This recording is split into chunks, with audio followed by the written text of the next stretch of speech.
Film ಫೆಸ್ಟಿವಲ್ನಲ್ಲಿ ಡಿ.ಕೆ.ಶಿ ಕೊಟ್ಟಂತಹ ಒಂದು statement ಎಲ್ಲೆಡೆ ವೈರಲ್ ಆಗ್ತಾ ಇದೆ. ಇದಕ್ಕೆ ಸಂಬಂಧಪಟ್ಟಂತೆ ಕನ್ನಡ ಚಿತ್ರರಂಗದಲ್ಲಿ ಒಂದಿಷ್ಟು ಪರ ವಿರೋಧದ ಮಾತುಗಳು ಕೂಡ ಕೇಳಿ ಬರ್ತಾ ಇದೆ. ಸದ್ಯಕ್ಕೆ ಇದ್ರ ಬಗ್ಗೆ ಮಾತಾಡೋಕ್ಕೆ ಹಾಲಿ ನಿರ್ಮಾಪಕರ ಸಂಘದ ಅಧ್ಯಕ್ಷರಾಗಿರುವಂಥ ಉಮೇಶ್ ಬಣಗಾರ್ ಅವರಿದ್ದಾರೆ. ಅವ್ರನ್ನ ಮಾತಾಡಿಸ್ತಾ ಹೋಗ್ತೀನಿ. ಸರ್, ನೇರವಾಗಿ ಕೇಳ್ತಾ ಇದ್ದೀನಿ, ಡಿ.ಕೆ.ಶಿ ಅವರು ಕೊಟ್ಟಂಥ ಸ್ಟೇಟ್ಮೆಂಟನ್ನು ನೀವು ಯಾವ ಥರ ಸಮರ್ಥಿಸ್ತೀರಾ?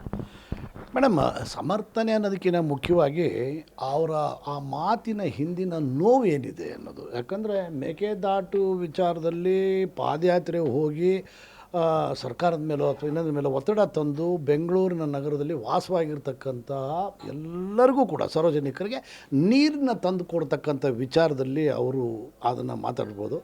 ಆದರೆ ನಾನು ಡಿ.ಕೆ. ಶಿವಕುಮಾರ್ ಅವ್ರನ್ನ ಭಾಳ ವರ್ಷಗಳಿಂದ ಹತ್ತಿರದಿಂದ ನೋಡ್ತಾ ಇರೋದ್ರಿಂದ ಅವರು ಸ್ವಲ್ಪ ಅದು ಪ್ರೀತಿಯಿಂದನೂ ಕೂಡ ಆ ಥರದ ಕೆಲವೊಂದು ಸಾರಿ ಪದ ಬಳಕೆಗಳು ಆಗ್ತವೆ. ಆದರೆ ಆ ಪದ ಬಳಕೆಯೇ ನಾವು ಅದು ತಪ್ಪು ಅಂತ ಹೇಳೋದು ಎಲ್ಲ. ಆದರೆ ಹಿಂದಿನ ನೋವನ್ನು ಕೂಡ ಸ್ವಲ್ಪ ನೋಡಬೇಕಲ್ಲ ಮೇಡಮ್. ಸರ್, ನಾವು ಹೇಳ್ತಾ ಇರೋದು ನೋವನ್ನು ತೋಡ್ಕೊಳ್ಳುವಂಥ ವೇದಿಕೆ ಅದಾಗಿತ್ತಾ? ಯಾಕಂದರೆ ಆ ಒಂದು ಪದ ಏನು ಬಳಸಿದ್ದಾರೆ, ನಟ್ಟು ಬೋಲ್ಟು ಅನ್ನುವಂಥದ್ದು, ಆ ವೇದಿಕೆಯಲ್ಲಿ ಹೇಳುವಂಥದ್ದು ಎಷ್ಟು ಸರಿ ನಿಮ್ಮ ಪ್ರಕಾರ?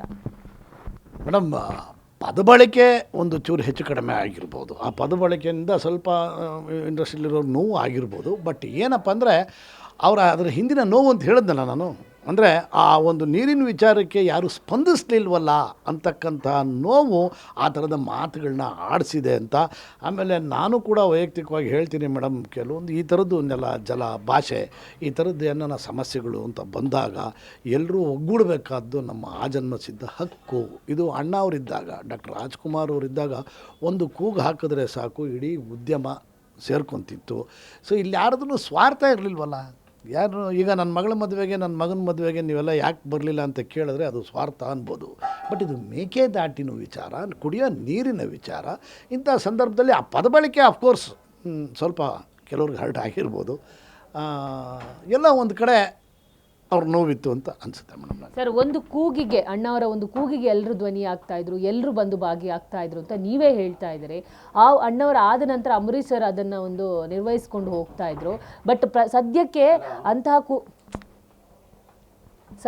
ಅಂತಹ ಒಂದು ಕೂಗನ್ನು ಕೇಳಿಸ್ಕೊಳ್ಳುವಂಥ ನಟರು ಯಾರೂ ಇಲ್ಲ. ಅಂಥ ಒಂದು ನಾಯಕತ್ವದ ಕೊರತೆ ಚಲನಚಿತ್ರದಲ್ಲಿ, ಕನ್ನಡ ಚಲನಚಿತ್ರದಲ್ಲಿ ಕಾಡ್ತಾ ಇದೆ ಅಂತ ಉಮೇಶ್ ಸರ್ಗೆ ಅನ್ನಿಸ್ತಿದೆಯಾ? ಮೇಡಮ್, ಕೊರತೆ ಇದೆ ಅನ್ನೋದು ಸತ್ಯ ಮೇಡಮ್. ಆದರೆ ಕೆಲವರು ಈಗ ನಮ್ಮ ಉದ್ಯಮದವನ್ನೇ, ಈಗ ಅಂಬರೀಷ್ ಅಣ್ಣ ಇರ್ಬೋದು, ವಿಷ್ಣು ಸಾರ್ ಇರ್ಬೋದು, ಅಣ್ಣವರಿದ್ದರು, ಎಲ್ಲ ಆದಮೇಲೆ ಈಗ ಶಿವಣ್ಣ ಅವರಿದ್ದಾರೆ ನೋಡಿ. ಅವ್ರು ಮೊನ್ನೆ ಬಂದು ಭಾಗವಹಿಸಿದ್ರು ನೋಡಿ. ಅವ್ರು ಹುಷಾರಿಲ್ಲದೆ ಹೋದರೂ ಕೂಡ ಹಾಸ್ಪಿಟ್ಲಿಂದ ಡಿಸ್ಚಾರ್ಜ್ ಆಗಿ ಬಂದಿದ್ದೀವಿ ಅನ್ನೋದು ಕೂಡ ಮನಸ್ಸಲ್ಲಿ ಇಲ್ಲದೇ ಬಂದರು. ಅದೇ ಥರ ರವಿ ಸಾರು ಮತ್ತು ಇನ್ನು ಸುದೀಪ್ ಅವರಾಗ್ಬೋದು, ದರ್ಶನ್ ಅವರಾಗ್ಬೋದು, ಇವರೆಲ್ಲ ಭಾಗವಹಿಸಿದ್ದಿದ್ರೆ ಇನ್ನೂ ಹೆಚ್ಚಿನ ರೀತಿಯಲ್ಲಿ ಜನಾಕರ್ಷಣೆ. ಆಮೇಲೆ ನಮ್ಮ ಯಶ್ ಅವರಿರ್ಬೋದು, ಇನ್ನೂ ತುಂಬ ಜನ ನಟಿಯರಿದ್ದಾರೆ, ಗಣೇಶ್ ಇರ್ಬೋದು, ವಿಜಯ್ ಅವರಿರ್ಬೋದು. ಇವ್ರುಗಳೆಲ್ಲ ಒಂದು ಒಗ್ಗಟ್ಟನ್ನು ಪ್ರದರ್ಶಿಸಿ ಬಂದರೆ ಪ್ರಾಯಶಃ ಏನು ನಾವು ಅಂದ್ಕೊಂಡಿದ್ದೀವಿ ಅಂದರೆ ಸರ್ಕಾರದ ನಿಲುವು ಏನಿದೆ, ಆಮೇಲೆ ಸಾರ್ವಜನಿಕರಿಗೆ ಕುಡಿಯೋ ನೀರಿನ ಸಮಸ್ಯೆ ಏನಿದೆ, ಅವಕ್ಕೆಲ್ಲವಕ್ಕೂ ಒಂದು ತಾರ್ಕಿಕ ಅಂತ್ಯ ಸಿಗುತ್ತೆ ಅಂತ ನಾನು ವೈಯಕ್ತಿಕವಾಗಿ ಅಂದ್ಕೊಂಡಿದ್ದೀನಿ ಮೇಡಮ್. ಸರ್, ನಿಮಗೆ ಅನ್ನಿಸ್ತಿದೆ, ನೀವೇ ಹೇಳಿದ್ರಿ ಒಗ್ಗಟ್ಟು ಇರ್ತಿದ್ರೆ ಅಂಥೇಳಿ. ಹಂಗಿದ್ರೆ ಕನ್ನಡ ಚಿತ್ರರಂಗದಲ್ಲಿ ಒಗ್ಗಟ್ಟಿನ ಕೊರತೆ ಕಾಡ್ತಾ ಇದೆಯಾ? ಅಂದರೆ ಯಾರು ಕೂಡ ಒಗ್ಗಟ್ಟಾಗಿ ಬರ್ತಾ ಇಲ್ಲ, ಒಗ್ಗಟ್ಟಾಗಿ ನಿಲ್ತಾ ಇಲ್ಲ ಅನ್ನುವಂಥದ್ದು ನಿಮಗೆ ಅನ್ನಿಸ್ತಾ ಇದೆಯಾ ಅಂಥೇಳಿ? ಕಾಲಾವಕಾಶ ಇದೆ ಮೇಡಮ್. ಯಾಕಂದರೆ ಎಲ್ಲದಕ್ಕೂ ಎಲ್ಲರೂ ಸುಮ್ಮನೆ ಕೂತಿರಲ್ಲ ಮೇಡಮ್. ಎಲ್ಲರೂ ಅವರದೇ ಆದಂಥ ಬಿಸಿನೆಸ್ ಶೆಡ್ಯೂಲಲ್ಲಿ ಇರ್ತಾರೆ.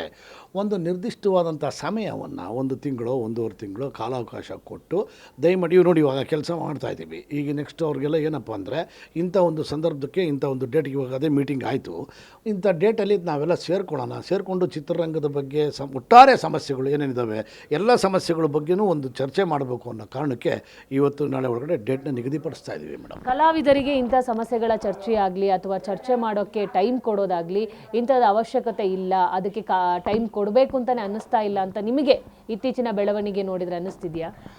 ಅವರು ಪರ್ಪಸ್ಫುಲ್ಲಾಗಿ ಮಾಡ್ತಾ ಇದ್ದಾರೆ ಅಂತ ನನಗೇನು ಅನಿಸಲ್ಲ ಮೇಡಮ್.